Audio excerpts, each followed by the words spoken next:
سبحان اللہ اپنے دین کی بات نکلتی ہے، مردوں کے اوپر جو آزمائش ہے وہ سب سے بڑی ہے عورتیں. اللہ تعالیٰ اور اس میں میں کوئی الگ بات نہیں کر رہا تھا، حدیث میں ہے نا کہ اللہ تعالیٰ کے نبی صلی اللہ علیہ وسلم کیا فرما رہے ہیں، دنیا نے اپنے پیچھے دنیا میں مردوں کے لیے عورتوں سے بڑا فتنہ کوئی نہیں چھوڑا. تو مردوں کی آزمائش ہے خواتین. اور پھر اللہ تعالیٰ نے کیا کیا کہ مردوں کے دل میں ان کی طرف ایک میلان رکھ دیا، ایک اٹریکشن رکھ دی، ایک جھکاؤ رکھ دیا. مرد کی نیچر کیا ہوتی ہے کہ وہ بغیر یعنی وہ نہ شکل دیکھتا ہے، نہ وہ رتبہ دیکھتا ہے، نہ عمر دیکھتا ہے. اگر کسی عورت نے مرد کو ہلکی سی بھی کوئی لوز بال دے دی تو مرد نہ عمر دیکھتا ہے، نہ شکل دیکھتا ہے، نہ رنگ دیکھتا ہے، کچھ نہیں دیکھتا، وہ اس کا شکار ہوتا ہے. اسی لیے عورتیں سب سے بڑا. دوسری چیز عورتوں پہ کیا ہوا، عورتوں کو حکم دیا وَقَرْنَ فِي بُيُوتِكُنَّ، اپنے گھروں میں ٹک کر بیٹھی رہو. اور عورتوں کی طبیعت کے یہ شدید خلاف جاتی کہ ان سے نہیں ٹکا جاتا. مردوں کو کہا تم اٹھو باہر جاؤ، گھر کے کام کرو، سارے دنیا کے سارے معاملات دیکھو اور اپنے گھر والوں کی کفالت کرو. مردوں کی طبیعت میں سستی آ گئی، یعنی اگینسٹ ہے. سبحان اللہ، یہ آزمائش اسی کو کہتے ہیں. کہاں سے آزمائش کو سمجھیے ذرا کہ جس چیز سے منع کیا ہے ہمیں سب کو، اس کے خلاف ہمارے دلوں میں چیزوں کو رکھا گیا، اس طرف ہماری اٹریکشن رکھی. اب کیا ہوتا ہے، مرد طبیعتاً ہوتا ہے کہ میں گھر پڑا رہا ہوں، مجھے کوئی کام نہ کرنا پڑے، نہ مجھے پیسے کمانے پڑے. اور آج کل تو خیر یہ طبیعت ظاہر بھی ہو رہی ہے کہ مرد کی خواہش ہوتی ہے کہ بیوی باہر جاب بھی کر لے، کمائی کر کے لے آئے، میں یہیں ہٹ حراموں کی طرح پڑا رہوں اور کھاؤں بیٹھ کے بستر پر، مجھے کوئی حرکت نہ کرنی پڑے. اور خاص طور پہ جنوبی پنجاب میں تو میں نے اس کو بڑے شد و مت کے ساتھ دیکھا. تو یہ ایک طبیعت میں اب عورت کو منع کیا تھا کہ تم نے باہر نہیں نکلنا. اب عورت کو شوق چڑھ گیا کہ بھی میں نے تو باہر ہی جانا ہے، میں نے تو نوکری بھی کرنی ہے، میں نے تو ہر وقت بازاروں میں رہنا ہے، مارکیٹس میں جانا ہے، شاپنگ کرنی.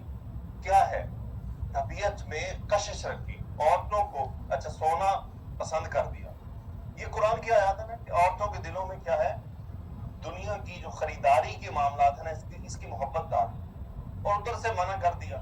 اب زکوٰۃ کی قید لگا دی، سونا الاؤ کیا، زکوٰۃ کی قید لگا دی کہ زکوٰۃ دینی پڑے گی. اب عورت ہمارے ہاں کیا ہوتا ہے، یہ بھی ظلم ہے کہ اور یہ غلط ہے، جس عورت کے پاس سونا ہے اور اس کے نام پر ہے اس کو چاہیے کہ وہ زکوٰۃ اپنی جیب سے دے، اپنی جیب خرچی سے دے. یہ غلط کرتے ہیں مرد جو ان کی جگہ پر کر دیتے ہیں، یہ غلط ہے.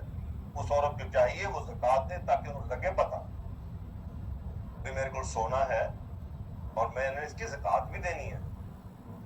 اس کو فیل ہی نہیں ہوتا کہ وہ زکوٰۃ بھی کچھ چیز ہے، کسی چیز کا نام ہے. مرد اس کی زکوٰۃ بھر دیتے ہیں. تو بھائی اس عورت کو بھرنے دو، اس کو کہو کہ بی بی یہ 7 تولے کا سونا تمہارے پاس ہے نا، ٹھیک ہے تم زکوٰۃ دو اس کو. وہ زکوٰۃ کہاں سے دے گی؟ اگر اس کے پاس تو جمع خرچ ہوگا تو اس میں سے دے دے گی، اگر تو وہ اتنی سمجھدار ہے.